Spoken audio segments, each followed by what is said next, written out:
Os meus pais deixaram a minha irmã cortar o cabelo da minha filha.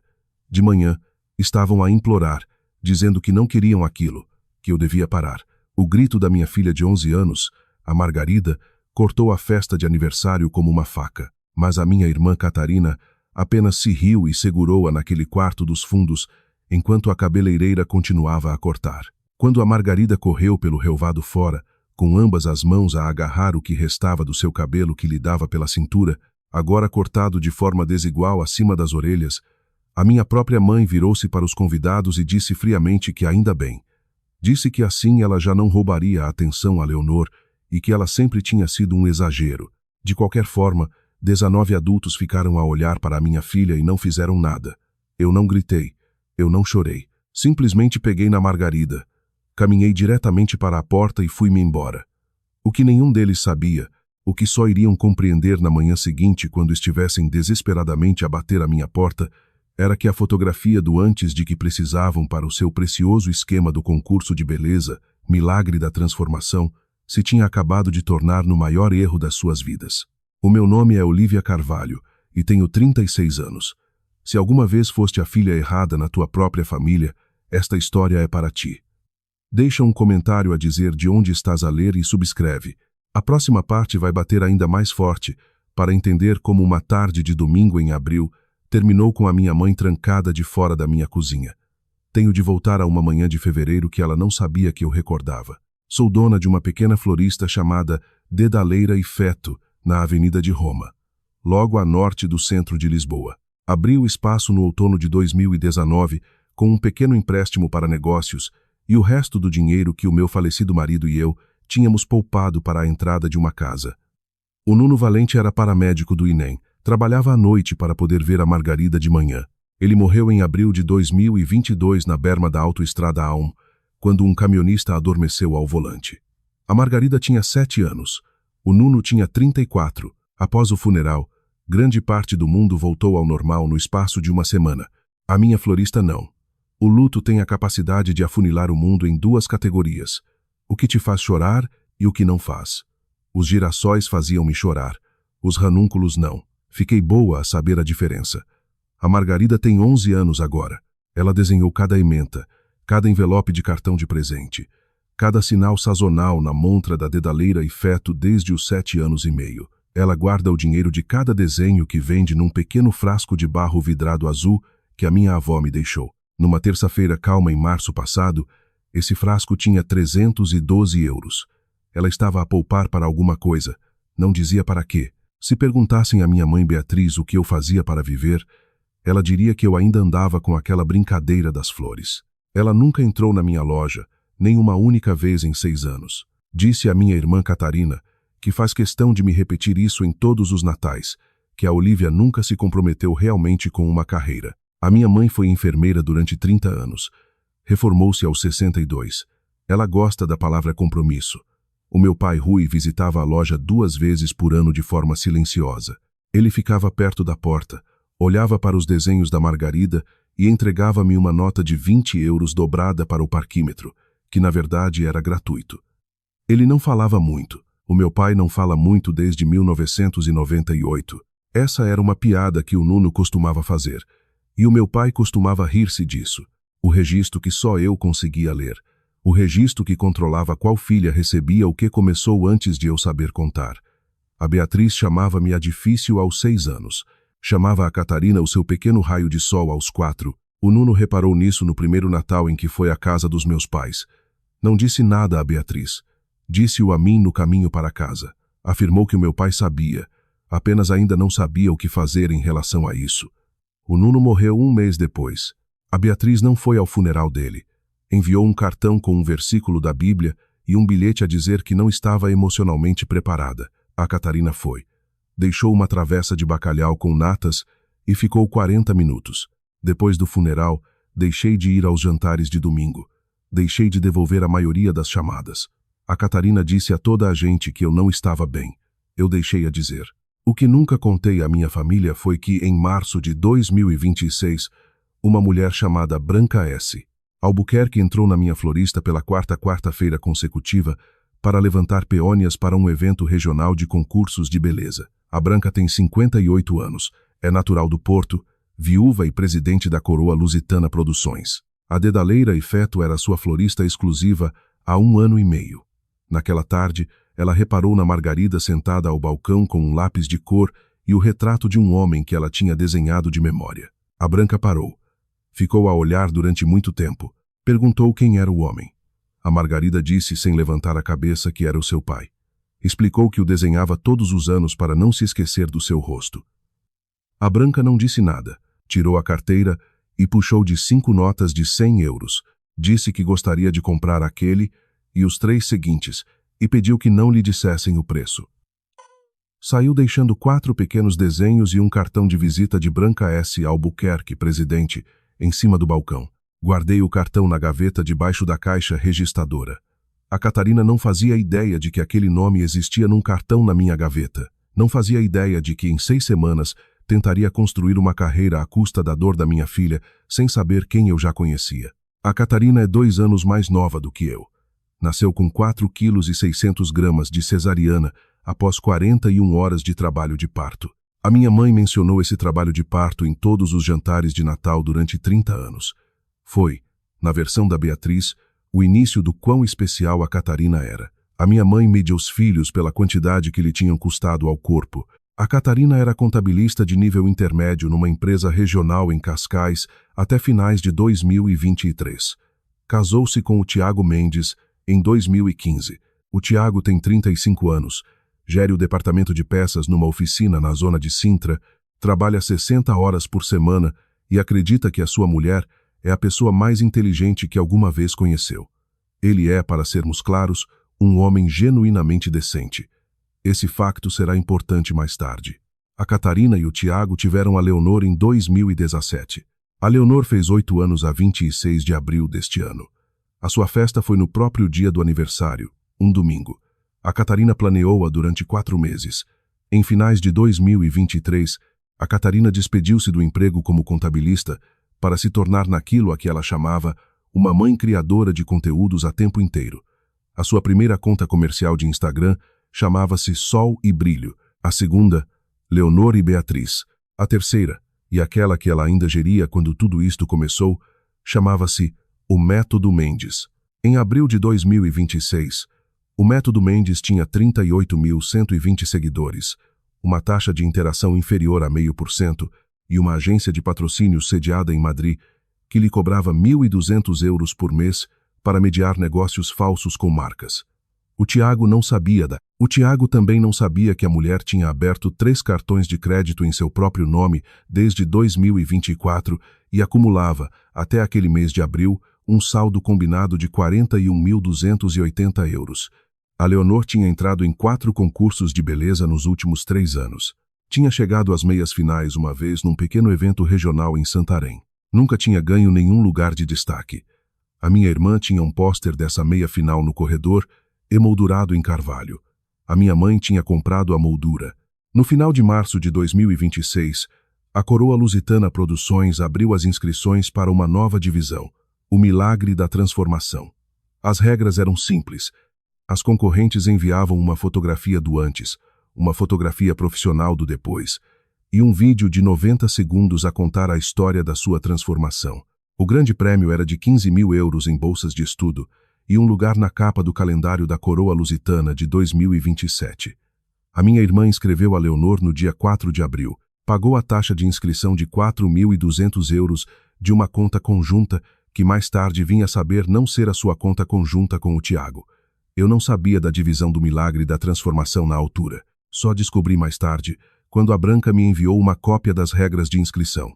A secção 4,2 indicava que, no interesse da autenticidade, todas as fotografias do antes deviam ser não retocadas. A organização reservava o direito de solicitar uma fotografia de verificação no prazo de 7 dias após o registro. No dia 22 de abril, a Catarina recebeu esse pedido de verificação. Ela já tinha submetido uma fotografia do antes da Leonor, que tinha sido contornada, sombreada e editada por alguém a quem ela tinha pago 150 euros no Fiverr. Não havia forma de ela submeter uma fotografia não retocada da Leonor que correspondesse à enviada. Ela tinha 7 dias. No dia 18 de abril, 4 dias antes do pedido de verificação, a Catarina enviou a Joana Machado uma transferência por MBWay de 275 euros. Na descrição, lia-se Corte Margarida. A Joana tem 52 anos. É cabeleireira há 26 anos. Gere um pequeno salão chamado Doce Magnólia no centro comercial de Cascais e conhece a Catarina desde que ambas andavam no 10º ano no liceu local. A Joana tinha feito o cabelo da Catarina para o seu baile de finalistas. Tinha feito o da Leonor para 3 eventos de concursos. Ela confiava na minha irmã da forma que se confia em alguém que está na nossa vida desde os 15 anos. Na mesma tarde, a Catarina configurou um número de telefone virtual acabado em 5089. Usou-o para enviar a Joana uma mensagem de texto que assinou com o meu nome. Dizia, num tom que eu não reconheceria como meu, para ninguém que realmente me conhecesse, que a Margarida adoraria um pequeno corte de transformação na festa da Leonor. Afirmava que a Catarina tinha o tema e que seria uma surpresa total também para mim. Pedia para não mencionar nada e dizia que queria que a Margarida se sentisse especial. O meu verdadeiro número de telemóvel acaba em 3016. Acaba em 3016 desde 2013. A Catarina não achou que alguém fosse verificar. Ela estava daquela forma que uma pessoa fica quando lhe prometem em excesso a sua própria competência durante 33 anos. Muito segura de si mesma. O convite para a festa de aniversário da Leonor chegou através do grupo de WhatsApp da família no dia 12 de abril. Eu não estava ativa naquela conversa desde o Natal. O grupo tinha 8 pessoas. Eu, a Catarina, o Tiago, a Beatriz, o Rui, a minha tia de Aveiro, que nunca responde, a minha prima de Faro, que só responde com emojis de coração, e a Margarida. A Margarida estava no grupo porque tinha pedido o seu próprio lugar lá depois do Nuno morrer e eu tinha concordado. A mensagem da Catarina dizia que seria no domingo, dia 26, às 13h00, em casa deles. O tema seria um baile de princesas. As crianças deviam ir mascaradas. Aos adultos pedia-se cordialmente que levassem cor-de-rosa. Rematava dizendo que adorava todos. A Margarida leu por cima do meu ombro, enquanto eu estava de pé ao balcão da cozinha. Ela disse que eles a deixavam sempre de fora, mas que talvez este ano fosse diferente. Eu respondi que talvez. Ela perguntou se podia levar o cabelo solto, pois a tia Catarina gostava de tranças. Eu disse-lhe que ela podia usar o cabelo como quisesse. O Rui, o meu pai, colocou um gosto na mensagem da Margarida. Não na minha, não na da Catarina, apenas no pequeno coração verde da Margarida. Essa foi a única reação que o Rui alguma vez tinha deixado naquele grupo de mensagens. Reparei nisso. Não pensei nisso o tempo suficiente. Na noite antes da festa, a Margarida entrou na minha casa de banho enquanto eu escovava os dentes e pediu-me para lhe entrançar o cabelo da forma que o pai costumava fazer. A trança do Nuno era em espinha com um pequeno laço na base. Ele tinha aprendido sozinho no verão em que a Margarida fez 6 anos, a ver tutoriais na cozinha depois dos seus turnos. Eu não a fazia há quase um ano.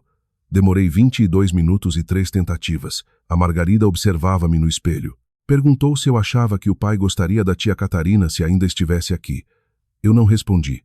Ela adormeceu naquela noite com um retrato a lápis de cor do Nuno na sua almofada. O cabelo chegava-lhe ao fundo das costas. Tinha-o deixado crescer durante 2 anos desde o 2º aniversário da morte dele. Na manhã da festa, a Catarina enviou-me uma mensagem às 09h41. Dizia para levar a Margarida 1 hora mais cedo. Precisavam dela para uma fotografia antes dos convidados chegarem. Era uma surpresa para a Leonor. Fiquei a olhar para a mensagem durante muito tempo. A Catarina nunca tinha pedido nada à Margarida em 8 anos. Nunca a tinha incluído numa fotografia, num cartão, num vídeo de aniversário, nem uma única vez. Respondi a perguntar que tipo de fotografia era.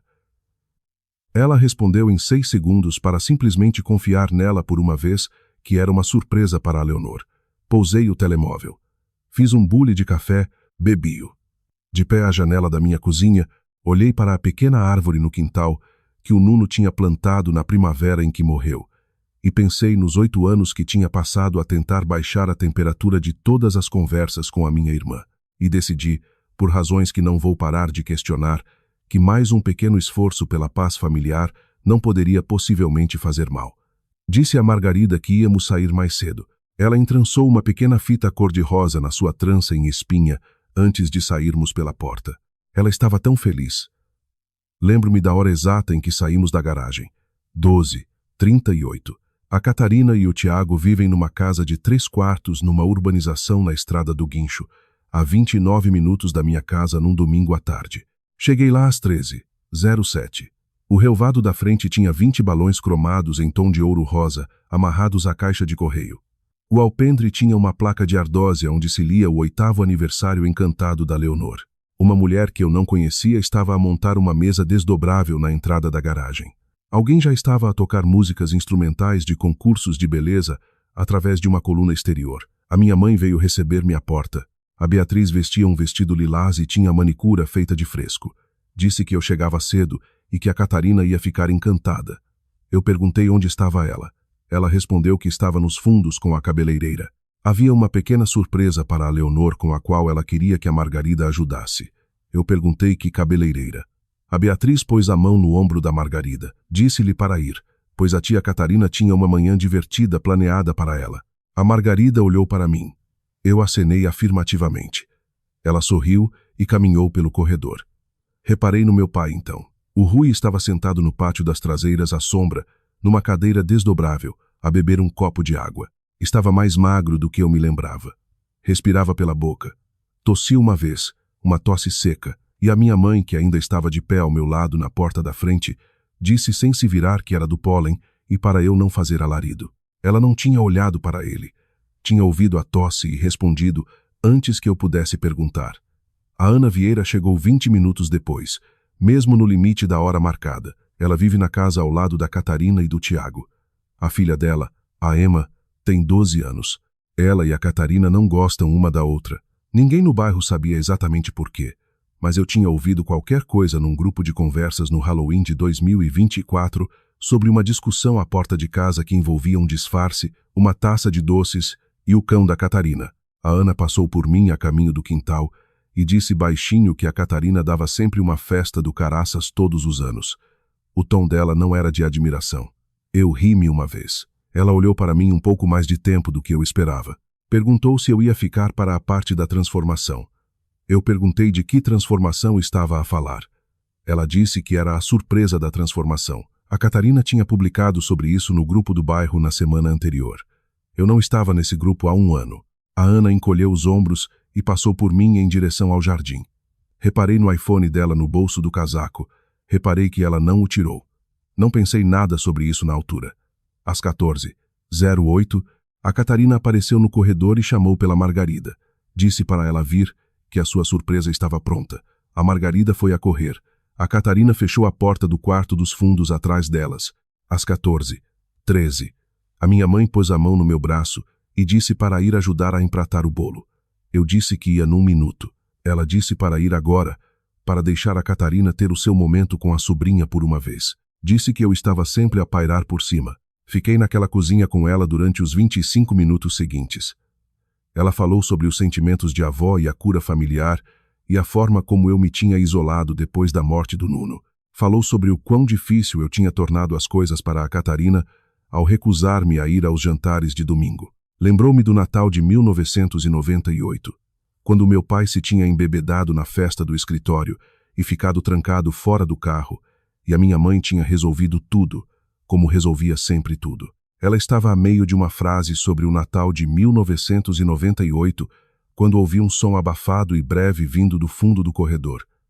Podia ter sido um grito, podia ter sido a música instrumental de concursos de beleza vinda do quarto dos fundos que eu tinha notado uns minutos antes e não tinha compreendido na altura. Podia ter sido uma gargalhada. Perguntei onde estava a Margarida. A Beatriz disse que ela estava bem, que era uma coisa de máscaras. O relógio na parede da cozinha dela marcava 14:38. Eu chamei o nome dela uma segunda vez. Perguntei à minha mãe onde estava a minha filha. Ela perguntou se eu me lembrava do Natal de 1998, quando o meu pai tinha feito aquilo. Saí da cozinha, a meio da frase dela. Às 14:41, eu estava de pé à porta do quarto dos fundos. A porta estava aberta. A Margarida estava de pé no vão da porta. Tinha as mãos sobre as orelhas. Atrás dela, no toucador, estava uma tesoura. Atrás da tesoura, de pé com a mão nas costas de uma cadeira de salão, estava a minha irmã. A coluna no quarto estava a tocar música instrumental de concursos, a um volume que mais tarde descobriria ser a 65%.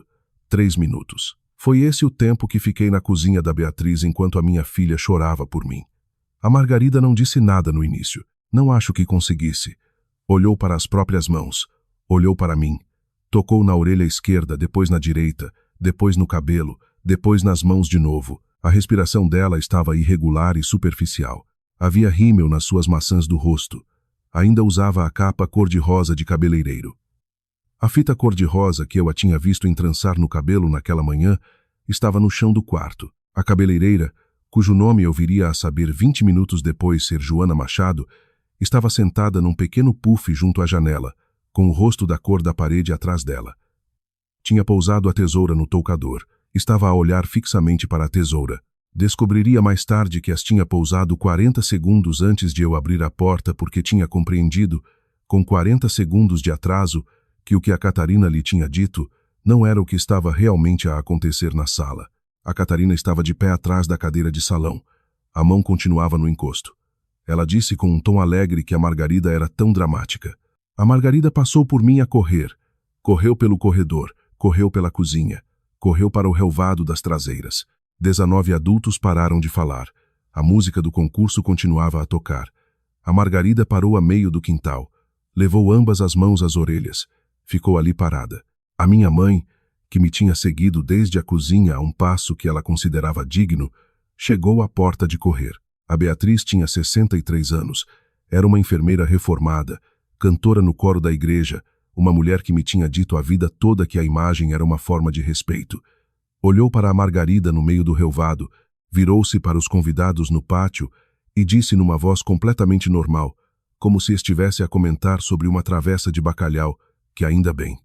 Disse que assim ela já não roubava a atenção a Leonor, que ela sempre tinha sido um exagero de qualquer das formas. 2 dos convidados desviaram o olhar. 3 deles riram nervosamente. Ninguém se mexeu. Ninguém se levantou. Ninguém disse o nome da Margarida. A Ana Vieira estava de pé na borda do quintal, perto da vedação, com o telemóvel na mão. Estava a segurá-lo há 4 minutos. Tinha ligado o vídeo às 14h40 quando ouviu um som abafado vindo dos fundos da casa. E tinha caminhado na direção do som, da forma que as pessoas caminham em direção a um alarme de incêndio às 3 da manhã. Apanhou 44 segundos. Apanhou a Margarida de pé no relvado. Apanhou a frase da minha mãe.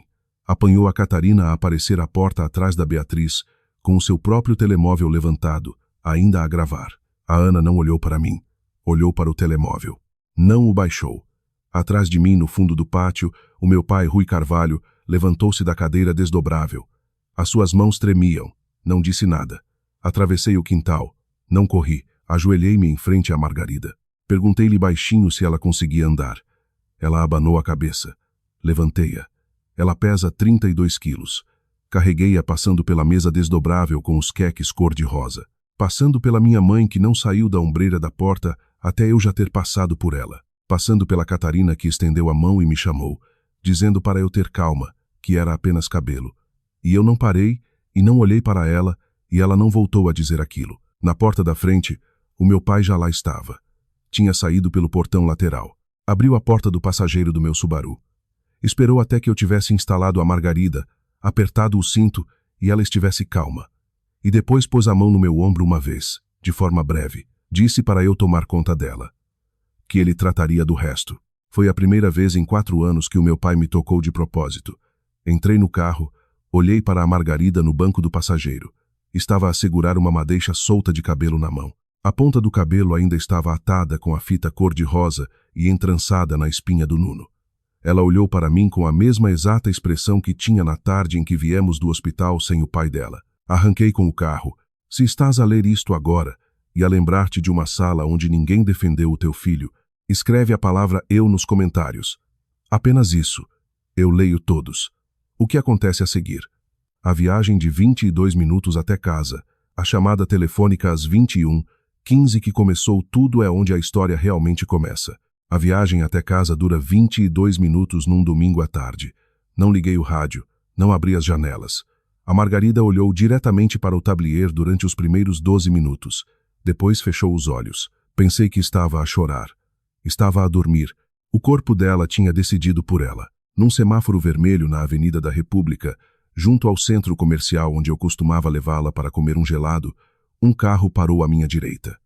O condutor tinha as janelas abertas. O carro estava a passar um anúncio para um concurso de beleza regional. As palavras milagre da transformação entraram pela porta do meu passageiro. A Margarida não se mexeu. O semáforo ficou verde. Eu não me mexi durante um segundo. O condutor atrás de mim não buzinou. Não me lembro da cara dele. Lembro-me de pensar muito claramente que o mundo exterior ao meu carro ainda não sabia. A Margarida acordou num sinal de stop perto da minha casa. Olhou para si própria no espelho da pala de sol, tocou no que restava do seu cabelo. Depois olhou para mim. Perguntou se estava feia agora. Encostei o carro, coloquei o carro em ponto morto na berma da Rua dos Plátanos. Desapertei o cinto de segurança. Passei para o banco do passageiro e abracei-a durante 3 minutos sem dizer nada. Disse, quando consegui falar, que ela parecia ela mesma. Essa era a resposta completa. Ela perguntou se o pai ficaria triste. Eu respondi que sim, mas que ficaria tão orgulhoso dela. Ela perguntou por quê. Eu disse que era por ela lhes ter pedido para pararem. Chegamos a casa às 15h34. Preparei-lhe um banho. Sentei-me no chão de mosaico e lavei-lhe o cabelo, o que restava dele, 2 vezes, suavemente com um shampoo bom. Encontrei o pente de cabo de osso que o Nuno lhe tinha comprado em Sintra no verão antes de morrer e usei-o para pentear as pontas. Peguei na minha tesoura de cozinha as pequenas que uso para as ervas e nivelei a pior parte. Não sou cabeleireira. Não sei o que fiz. Só sei que quando terminei, o cabelo dela já não parecia ter sido atacado.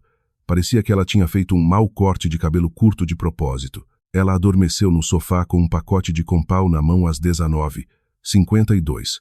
Mudei-a para a cama às 20h11. Sentei-me ao lado dela no escuro até às 21h15. Foi então que o meu telemóvel se iluminou com um número que eu não tinha guardado. A mensagem dizia que era a Joana Machado do Doce Magnólia e que a Catarina lhe tinha dado aquele número para me contactar. Dizia que precisava de falar comigo naquela noite, que algo não estava certo sobre o que lhe tinha sido dito naquela tarde, que já tinha ligado ao seu advogado, e pedia que lhe ligasse quando pudesse. Fui para o corredor. Liguei de volta para o número. A Joana atendeu ao primeiro toque. Chorou durante os primeiros 2 minutos. Eu deixei-a. Quando conseguiu falar, contou-me tudo. A Catarina tinha ido ter com ela 10 dias antes. A Catarina tinha lhe mostrado uma captura de ecrã de uma mensagem de texto da Olívia, que seria eu, a concordar com um corte surpresa de transformação para a Margarida na festa. A Catarina tinha lhe explicado que a Margarida, às vezes, fazia fitas de diva para a câmara e que iria fazer um espetáculo durante a revelação. A Catarina tinha lhe enviado 275 euros por MBWay no dia 18, com a descrição Corte Margarida.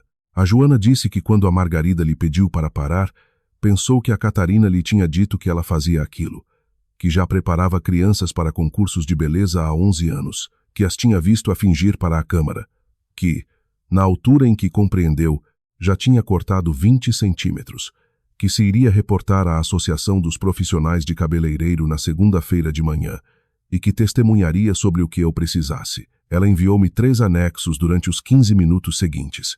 Uma captura de ecrã da troca de mensagens de um número terminado em 5089, e não o meu. Uma captura de ecrã da transação por MBWay e um recibo de uma empresa de aluguer de material de festas para uma cadeira de salão, datado de 18 de abril, em nome da Catarina. Perguntei a Joana por que tinha ligado ao seu advogado. Ela respondeu que quando pousou a tesoura, soube no que tinha participado e sabia o que isso lhe ia custar, e preferia que lhe custasse a ela do que fingir que não o tinha feito. Eu agradeci. Desliguei. Abri o meu portátil. Comecei a escrever um e-mail para a Branca S. Albuquerque. Ainda não o enviei. Fiquei com o e-mail nos rascunhos durante 40 minutos. O assunto que escolhi foi assunto pessoal que talvez queira saber. O corpo do e-mail tinha 3 parágrafos. Não lhe disse o que fazer. Contei-lhe o que tinha acontecido. Contei-lhe de quem era a inscrição que estava na secretária dela e a criança de quem tinha sido usada como fotografia de antes. E anexei os 3 ficheiros que a Joana me tinha enviado. Disse-lhe que compreendia se aquilo não mudasse nada do lado dela. Disse-lhe que lhe escrevia não como fornecedora, mas como mãe. Enviei às 22h32. A Branca estava online. Respondeu em 8 minutos. O e-mail dela dizia apenas para lhe ligar naquele momento. Eu liguei-lhe. Deixou-me falar durante 4 minutos sem me interromper. Quando terminei, disse-me para eu ouvir com atenção. Que sabia exatamente quem era a Catarina. Que ela estava na sua caixa de entrada há 1 mês. Que sabia para que divisão ela se tinha inscrito. Sabia o que tinha pago. Sabia o que as suas regras ditavam. Pediu que lhe enviasse o contacto da dona do salão. Queria a declaração dela por escrito antes das 9 da manhã seguinte. E disse-me que, em relação aos 4 desenhos que tinha comprado em março, não tinha sido pessoal, que tinha sido uma chamada de prospeção, que já tinha referenciado a minha filha como ilustradora principal para o calendário de 2027 antes de saber que éramos família. Que me ia enviar a proposta na semana seguinte. Fez uma pausa. Disse que a oferta se mantinha independentemente de qualquer coisa que nós duas discutíssemos naquela noite. Que queria que isso ficasse registrado. Eu chamei por ela. Ela disse que resolveria o assunto antes das 9 da manhã seguinte. Disse para eu ir dormir. Eu não dormi. Mais abaixo na rua, na casa da Catarina e do Tiago, às 22h40, o Tiago chegou do seu turno. A Leonor tinha um pouco de febre. A Catarina tinha ido para a cama às 9 com uma enxaqueca e a porta do quarto trancada. O Tiago foi à casa de banho procurar o paracetamol das crianças. Não encontrou nenhum no armário dos medicamentos. Foi à cozinha. Lembrou-se de que a Catarina guardava um pequeno frasco na mala dela. Abriu a mala dela no balcão. Caíram 3 cartões de crédito. Ele não reconheceu nenhum deles. Colocou-os no balcão numa fila. Desdobrou um pedaço de papel que tinha sido enfiado atrás deles. Era um recibo da Coroa Lusitana Produções, datado de 4 de abril, relativo a uma taxa de inscrição de 4.200 euros. Leu 2 vezes. Pousou-o ao lado dos cartões de crédito. Ligou para a Wizinc a partir do número que estava na parte de trás do cartão. Deu os últimos 4 dígitos. A voz automática disse-lhe que o saldo em dívida era de 14.880 euros. Sentou-se à mesa da cozinha. Não bateu a porta do quarto. Não levantou a voz. Pegou no telemóvel e iniciou uma nova nota. Escreveu uma palavra no topo. Cat. Também não foi dormir. Às 23h15, numa casa a 2 portas da Catarina, a Ana Vieira estava à mesa da cozinha com a sua filha de 12 anos, a Emma. A Emma tinha chegado da festa e não tinha comido nada. Não tinha falado até às 19h. Às 19h, tinha dito muito baixinho que a Margarida lhe tinha contado antes da transformação que a mãe lhe entrançara o cabelo da forma que o pai costumava fazer, e que depois ela saiu e o cabelo tinha desaparecido. A Ana não respondeu. Às 22h58, depois de a Emma ter ido para a cama, a Ana descarregou o vídeo de 44 segundos para o seu portátil. Cortou-o em 3 clipes. O primeiro mostrava a Margarida de pé no relvado, o segundo mostrava a frase da minha mãe. O terceiro mostrava a minha irmã a aparecer na porta com o telemóvel levantado. A Ana abriu 3 janelas separadas de e-mail. Enviou-me os clipes com uma legenda que dizia que eu não lhe devia nada e que fizesse o que quisesse com aquilo. Enviou os mesmos clipes à Branca S. Albuquerque na Coroa Lusitana, a quem tinha conhecido num evento de angariação de fundos da escola no outono de 2024. E enviou os clipes para uma conta verificada de Instagram chamada Proteção Menores PT, que tinha 340 mil seguidores e era gerida por uma antiga assistente social de Lisboa. Carregou em enviar às 23h18. Fechou o portátil. Desligou a luz da cozinha. Ficou sentada no escuro durante muito tempo. À 00h20, o meu telemóvel tocou. Era um número que eu não reconhecia. Uma mulher perguntou se era a Dona Carvalho. Disse que estava a ligar das urgências do Hospital de Santa Maria. Que o meu pai, Rui Carvalho, tinha pedido para me ligarem. Que gostaria de falar comigo antes de o internarem. Eu pedi que me passassem. A voz do Rui estava mais lenta do que eu alguma vez tinha ouvido.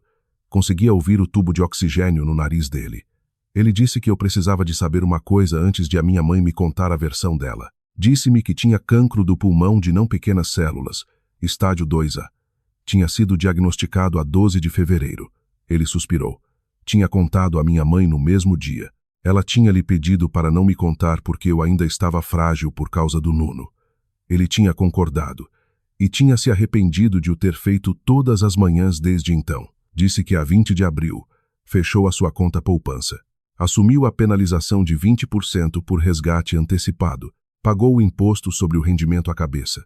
Transferiu 17.300 euros para uma conta à ordem conjunta na Caixa Geral de Depósitos com o meu nome. Disse que a minha mãe ainda não sabia. Ela continuava a pensar que o saldo estava como dantes. Disse que, entre 12 de janeiro e 10 de abril, ela transferiu 8.650 euros da conta poupança para a conta conjunta dos meus pais. 4 transferências. Ela justificou 3 delas como copagamento. Justificou uma como prescrição médica. Nenhuma delas era médica. Eram todas para taxas de concursos de beleza. Ele fez uma pausa. Disse que não me estava a pedir para resolver nada, que apenas me estava a pedir para saber aquilo. Eu disse, pai. Ele disse que iria assinar a sua alta hospitalar e sair a 05:38. Que o Dr. Castro não estava contente com isso. Que não se importava. Desligou. Sentei-me no chão do corredor à porta do quarto da Margarida. Não me mexi durante muito tempo. O meu pai chegou à porta de minha casa às 06:14 da manhã seguinte. Saiu de um Uber debaixo de chuva. Carregava um saco de pano com uma pasta de documentos no interior. Uma fotografia do Nuno e eu no dia do nosso casamento e um pequeno saco de congelação com pacotes de papas de aveia instantâneas.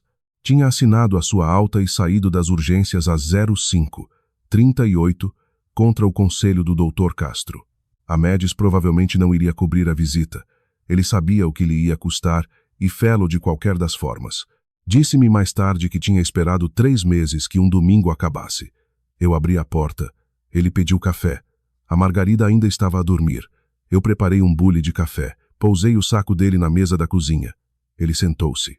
Pôs a pasta no meio da mesa sem a abrir. Colocou a fotografia virada para baixo.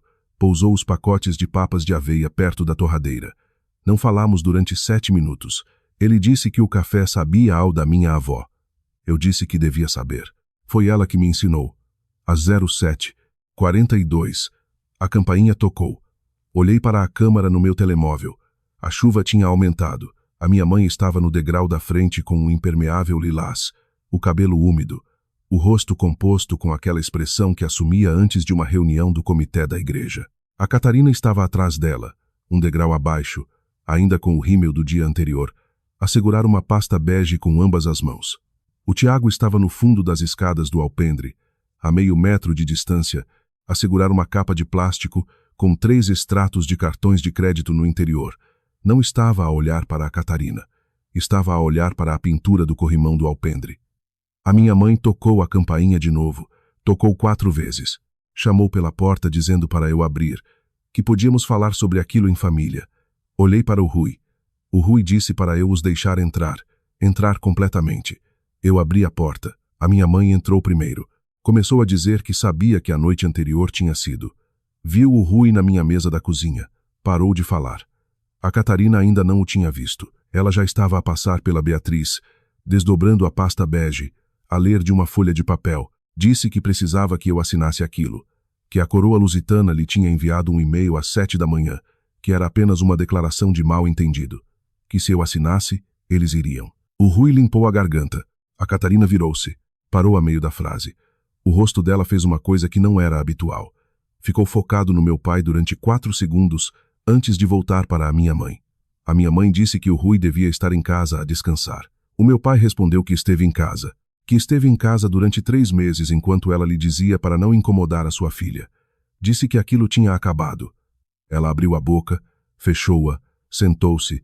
Ele disse para se sentarem todos. Apontou para as cadeiras. A Catarina sentou-se. O Tiago entrou pelo alpendre, fechou a porta silenciosamente e ficou de pé atrás da mulher com a capa de plástico dos extratos na mão. Ele não se sentou. O Tiago chamou pela Catarina. Disse que tinha ligado para o cartão Setelen de manhã. 15.000 e uns trocos. Wizink, 14.880. Cartão Universo, 11.400. Fazia 41.280 euros. E disse que eram apenas 3 cartões. Perguntou o que mais havia. A Catarina não respondeu. Olhou para a pasta na sua mão. Olhou para mim. Pediu que por favor eu apenas assinasse. O Tiago chamou-a novamente. Pousou a capa de plástico na mesa da cozinha. O recibo da Coroa Lusitana Produções estava em cima. A transferência por MBWay para a Joana Machado, de 275 euros, estava presa a ele. A minha mãe disse que aquela era uma conversa familiar para outra altura. O meu pai ordenou a Beatriz que parasse. Eu nunca o tinha ouvido dizer o nome dela daquela forma em 40 anos de casamento. A boca da minha mãe abriu-se. Ela olhou para a Catarina. A Catarina não retribuiu o olhar.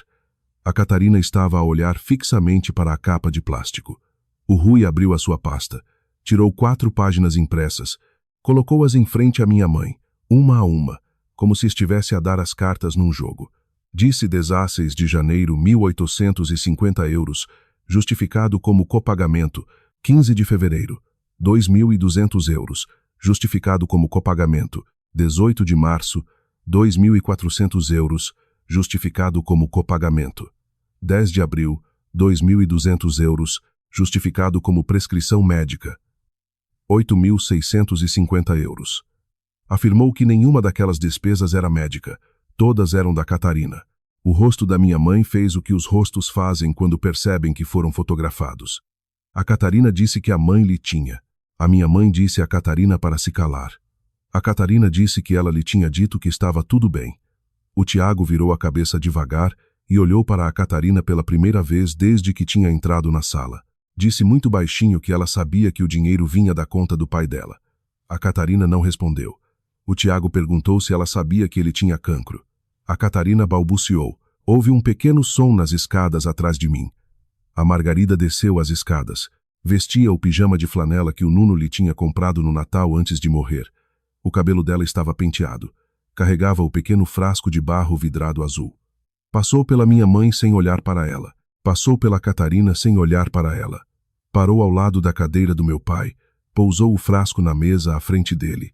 Disse que o ouviu tossir no Natal, que andava a poupar, que era para o que quer que o remédio custasse, que sabia que não era o suficiente.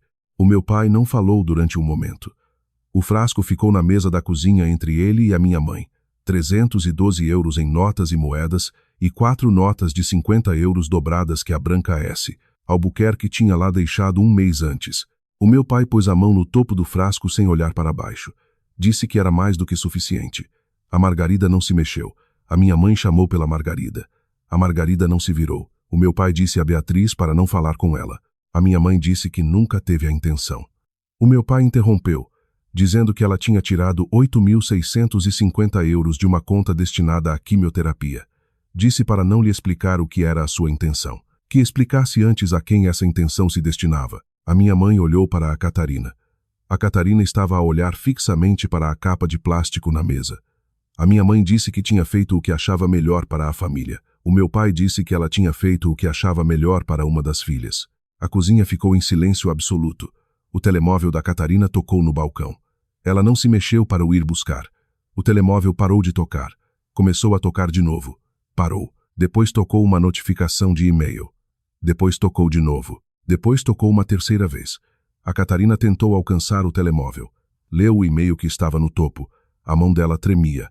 Viu seu maxilar mover-se antes de lhe ouvir a voz. Leu em voz alta com uma voz que parecia não conseguir controlar, dizendo que de acordo com a secção 4,2 das regras de inscrição, o registro na divisão do milagre da transformação estava cancelado com efeitos imediatos, que a taxa de inscrição não seria reembolsável de acordo com a política estabelecida. Adicionalmente, que pela secção 11 da política de conduta, ela e qualquer menor sob a sua guarda legal ficavam inelegíveis para competir em qualquer evento da coroa lusitana, produções pelos próximos 3 anos, que a decisão era final e sem recurso. Assinado por Branca S. Albuquerque, presidente. Ela olhou para cima. Olhou para mim. Perguntou como é que ela já sabia. Que era segunda-feira. Que eram 8 da manhã. Eu disse que era porque eu lhe tinha contado às 10 da noite de ontem. A Catarina sentou-se na cadeira atrás de si. Não porque escolheu fazê-lo, mas porque os joelhos falharam. O Tiago olhou para mim, olhou para a Catarina, olhou para a capa de plástico, meteu a mão no bolso de trás e tirou o seu próprio conjunto de chaves do carro. Pousou-as na mesa à frente da Catarina.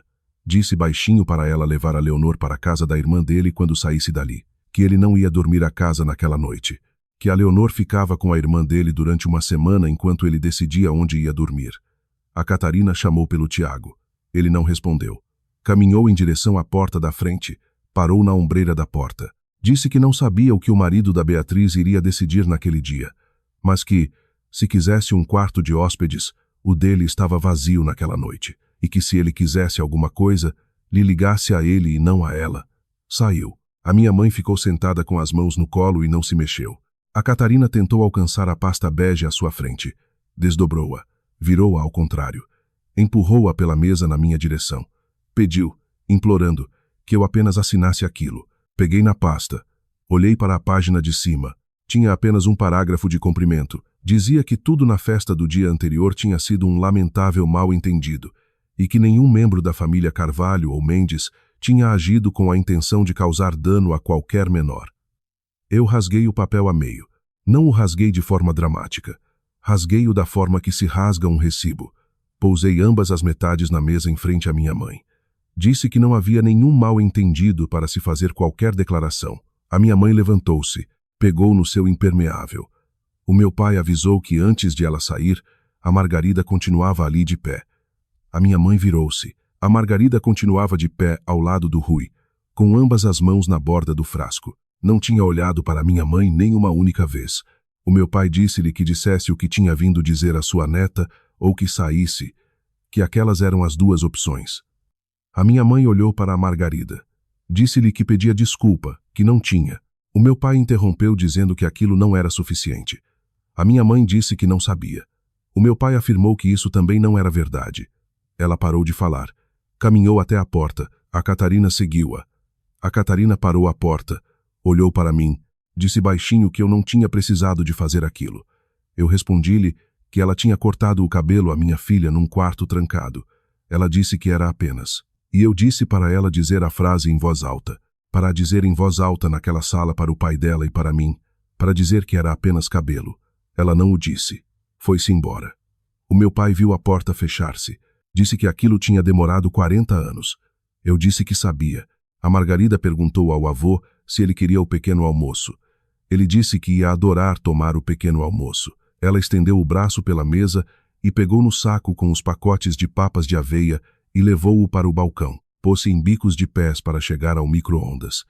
Era uma menina pequena de pijama de flanela, com o cabelo cortado acima das orelhas a fazer papas de aveia para um homem que acabava de decidir salvar. O meu pai ficou a olhar para ela. Depois olhou para mim. Disse para eu abrir o portátil. Que ainda havia e-mails para enviar. Abri o meu portátil na mesa da cozinha. O primeiro não tive de o escrever. A Branca já tinha enviado o dela a 0752. Eu apenas o reencaminhei. Às 10 daquela manhã, o Conselho de Administração da Coroa Lusitana Produções reuniu-se por videochamada. Eram 5 membros. A Branca tinha enviado o vídeo da Ana e a declaração escrita da Joana a todos eles a 0618. Votaram 5-0 que a família da Catarina, a Leonor e qualquer guardião legal ficavam permanentemente banidos de qualquer evento da Coroa Lusitana, produções, patrocínio ou evento regional afiliado. A Branca enviou-me uma cópia da votação às 10:02. Anexou um e-mail separado a essa mensagem. Esse e-mail era para a Margarida. Li-o em voz alta para ela mais tarde nessa manhã na mesa da cozinha com o Rui à sua frente a beber a segunda chávena de café. O e-mail dizia: Cara Margarida e Dona Carvalho, que ela gostaria de comissionar formalmente a filha como ilustradora principal para o calendário da Coroa Lusitana de 2027. Que teria o crédito completo como ilustradora em cada página. Seriam pagos 8.500 euros pelo ano, entregues mediante a recepção de 6 peças aprovadas. Que esta oferta se mantinha independentemente de qualquer outra coisa que discutíssemos, que a mesma se encontrava na sua secretária desde março, que apenas lamentava ter demorado tanto tempo a enviar. Assinado, Branca. A Margarida leu 3 vezes. Olhou para cima para mim. Perguntou se podia dizer que sim. Eu respondi que sim. Ela perguntou se o faria para todo o calendário. Eu disse que sim. Ela disse ao avô que ia desenhar uma das páginas para ele. Ele disse que iria gostar muito disso. A segunda coisa que também não tive de escrever. Às 10:30, a conta do Instagram Proteção Menores PT publicou o clipe de 12 segundos com a frase da minha mãe. Não identificaram a Catarina. Não identificaram a minha mãe. Não precisaram. Todos os que conheciam o método Mendes reconheceram a voz antes da hora do almoço. Às 10:45, a conta tinha 180 mil visualizações. Às 11:00, a marca que a Catarina andava a tentar conseguir patrocínios, uma marca de shampoo infantil chamada Boutique das Trancinhas, enviou-lhe um e-mail a informar que já não iriam avançar com a parceria previamente discutida.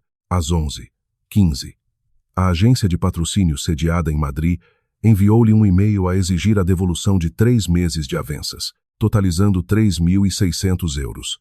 À 1h da tarde, o Método Mendes tinha passado de 38.120 seguidores para 31.890. São 6.230 pessoas reais que leram os comentários, viram o vídeo e deixaram de seguir a conta. Vi o número porque a Joana me enviou uma captura de ecrã às 13h08. Enviou-a sem qualquer mensagem. Não era preciso. Eu não celebrei. Fiz o almoço para a Margarida. Comeu uma tosta mista e uma pequena taça de morangos cortados. Comeu metade. Voltou a adormecer no sofá, no ombro do Rui. Ele não se mexeu durante 2 horas.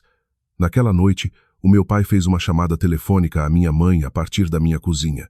Pôs em alta voz. Não me pediu autorização. Eu não lhe pedi para desligar. Ele disse que tinha 4 pontos. Primeiro, que ela lhe iria devolver os 8.650 euros num cheque pessoal num prazo de 60 dias. Segundo, que iria assinar uma declaração a transferir o que restava das poupanças conjuntas para uma conta singular apenas em nome dele. Terceiro, que não iria contactar a Margarida, a não ser que a Margarida tomasse a iniciativa do contacto por escrito, através da Olívia. Quarto, que ele estaria em tratamentos na casa da Olívia num futuro previsível. Quando acabassem, conversariam sobre o que era o casamento deles. A minha mãe implorou-lhe. Ele disse que ela não tinha de assinar, que se não assinasse, ele daria entrada com o pedido de divórcio na terça-feira. Se assinasse, falariam no outono, que a escolha era dela. Desligou. No dia 4 de maio, a minha mãe assinou todas as 4 condições. Passou o cheque na manhã seguinte. Não anexou nenhum bilhete. O meu pai pulou no balcão da cozinha sem o abrir durante 4 dias antes de o depositar. O Tiago não pediu o divórcio logo. Disse-me enquanto bebíamos um café na dedaleira, e feto no dia 2 de maio, que queria que a Leonor tivesse 90 dias de estabilidade antes de tomar qualquer decisão legal. Contou-me que a mãe o tinha ajudado a encontrar um pequeno apartamento de 2 quartos alugado na zona norte do Estoril. Disse que a Leonor iria ficar com ele 4 noites por semana para começar. Perguntou-me no final do café se podia levar a Leonor à minha casa num domingo à tarde. Disse que a Leonor tinha andado a perguntar pela Margarida durante 3 dias. Eu disse para ele a trazer. Eles vieram no domingo, dia 10 de maio. A Leonor trouxe consigo uma folha de papel dobrada de um caderno. Ela própria tinha escrito uma carta. Tinha 6 erros ortográficos. Dizia que pedia desculpa por não os ter parado, que teve muito medo, e que a Margarida ainda era a sua melhor prima. Perguntava se queria brincar com as bonecas. Tinha desenhado um coração muito pequeno no fundo. A Margarida não a leu em voz alta. Subiu as escadas. Voltou a descer com uma folha de papel de desenho. Tinha desenhado 2 meninas num baloiço com o cabelo solto. Deu-a a Leonor. A Leonor reparou que, no desenho, o cabelo da Margarida estava mais curto que o dela. A Margarida disse que tinha sido de propósito. Brincaram as bonecas na sala de estar durante 1h30. O meu pai observou-as a partir da poltrona. Adormeceu. O Tiago bebeu café à mesa da cozinha comigo e não falou muito. Há uma coisa que aprendi desde aquela segunda-feira. Um limite não é um castigo. É uma porta que podes fechar e uma fechadura que é tua. Se alguma vez te disseram que a tua proteção era estar a fazer uma cena dramática, tira 1 segundo para subscrever. Há mais pessoas como nós do que se imagina. O que se segue não é vingança. É uma pequena florista, uma chávena de café e uma menina com um pincel. O meu pai mudou-se oficialmente para minha casa no dia 10 de maio. A sala de estar tornou-se o seu quarto. Encomendamos uma cama articulada de hospital numa terça-feira. Chegou numa quinta. Mudei o sofá para a zona de refeições e a mesa de centro para a garagem. Pus a sua cadeira desdobrável que estava no pátio da casa dos meus pais, ao lado da janela que dava para a pequena fileira de dedaleiras que eu tinha plantado junto à vedação, como sinalização para a florista no ano anterior. A Margarida lia para ele todas as noites. Começou com um livro de imagens e avançou para algo novo. Ele ouvia de olhos fechados. Não estava a dormir, estava a ouvir. Eu aprendi a marcar as sessões de quimioterapia. Aprendi o horário dos medicamentos para os enjoos. Aprendi a sentar-me com o silêncio de uma forma que a minha mãe nunca me tinha ensinado. O pente de cabo de osso que o Nuno comprou a Margarida em Sintra no verão antes de morrer fica agora na pequena mesa de cabeceira do meu pai. A Margarida entrega-lhe todas as manhãs. Ele penteia as pontas do que resta do seu cabelo. Ela decidiu não pôr extensões. Disse que iria crescer, que não tinha de ter pressa. O meu pai disse-lhe numa manhã, perto do final da primeira semana, que o pai dela lhe tinha ensinado aquela trança em espinha, que o pai dela tinha aprendido sozinho primeiro, que o ensinara a ele, e que depois a ensinara a ela. A Margarida perguntou-lhe se ele a sabia fazer. Ele disse que podia tentar, e tentou. Não ficou uma trança muito boa. Ela usou-a de qualquer das formas. Levou-a para a escola durante 3 dias. Na sexta-feira, dia 15 de maio, organizamos uma exposição de uma noite na Dedaleira e Feto. 8 pequenos desenhos da Margarida Carvalho, com os preços marcados pela letra da Margarida em cartolina, 200, 300, 400, até 800. A loja abriu às 6 da tarde. A Branca S. Albuquerque foi a primeira pessoa a entrar. Comprou 3 desenhos. Deixou um cartão junto ao balcão a indicar que o pagamento estava no sistema. O Tiago trouxe a Leonor às 7. As 2 meninas ficaram juntas em frente ao desenho de 2 raparigas num baloiço. Não falaram. Deram as mãos. A Ana Vieira chegou às 19h40. Não comprou nada. Abraçou-me uma vez à porta, com força, e saiu sem dizer uma palavra. A Joana Machado chegou às 20h12. Ela tinha esvaziado o seu espaço no Doce Magnólia na semana anterior. Estava a começar de novo. Comprou o desenho mais pequeno da sala, agradeceu por a termos deixado vir, e foi tudo. A minha mãe não veio. A Catarina não veio. Eu não as convidei. Às 20h50, o meu pai estava sentado na sua cadeira desdobrável, no canto da loja com uma manta sobre os joelhos, e ficou a ver a Margarida a levar à mão os últimos 2 autocolantes vermelhos para a montra. Ela escreveu a palavra esgotado num pedaço de cartolina, com a sua letra cuidadosa de 11 anos, e colou-o com fita adesiva do lado de dentro do vidro. Ela não sorriu porque tinha vendido todos os desenhos. Sorriu porque quando se virou, o meu pai ainda lá estava, ainda a respirar, ainda a olhar para ela. Caminhou até ele e disse-lhe que a seguir o ia desenhar a ele. Naquela noite de sexta-feira, em maio, tínhamos reconstruído algo de que nenhuma delas alguma vez tinha feito parte. O meu pai respirava, a minha filha desenhava, e a família que eu decidi manter cabia inteira numa pequena florista na Avenida de Roma, com muito espaço de sobra.